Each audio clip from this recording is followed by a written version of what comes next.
Hello, good morning everyone! Another day, another mini vlog. Syempre, good morning mga kamamshi. At ayan, kakain na nga po pala ako dyan mga kamamshi. At kakatapos lang pala ng aking asawa kumain dyan. Syempre, pumasok na nga pala mga kamamshi. At ayan, syempre, dyan na rin nga pala ako kakain sa platong pinanggamitan niya. Aba, sayang naman ang ligpitin kung mag-iiba pa ako at kakagamit lang naman talaga niya yan. Siyempre, ayan mga kamamshi, at ang asong to, aba, ginigigil ako, tahol ng tahol at lumabas pa nga.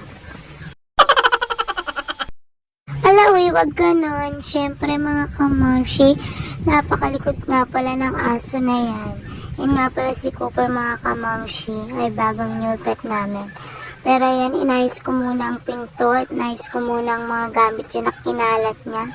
Diyos ko naman tong asong to ay mapapalo ko talaga ito. Pero at yan, syempre, pumilix ko nga pala ang ulam ko dyan mga kamamshi. Ang ulam nga pala namin kagabi ay tilapia na paksiw. Syempre, pinrito ko nga pala muna yan mga kamamshi at nagluto rin ng pala ako dyan ng egg. Para po may madagdagan ng ulam dahil kulang. 3 piraso lamang po natira sa tilapia. Siyempre, ayan, fast forward mga kamamshi. Tapos na nga pala ako kumain at mag-aayos na nga pala ako ng aking sarili. Siyempre, everyday naman mga kamamshi. Ganyan ang ganap ng mamshi natin. Kating-kating ang ulo ko. Diyos ko, grabe ang init. Agang-aga, pero grabe ang init. At ayan, siyempre, magpapaganda muna tayo. Hala, nasaan ang ganda? Hala, uy, wala kang ganon. Pero yan, syempre mga kamamshi, always naman, nire-remind ko, love yourself. Palagi lang mga kamamshi. At ayan, nakikita nyo naman yan. Pang malakasan ko yan. Syempre, hindi ko muna i-reveal. Baka naman may mag-ano dyan.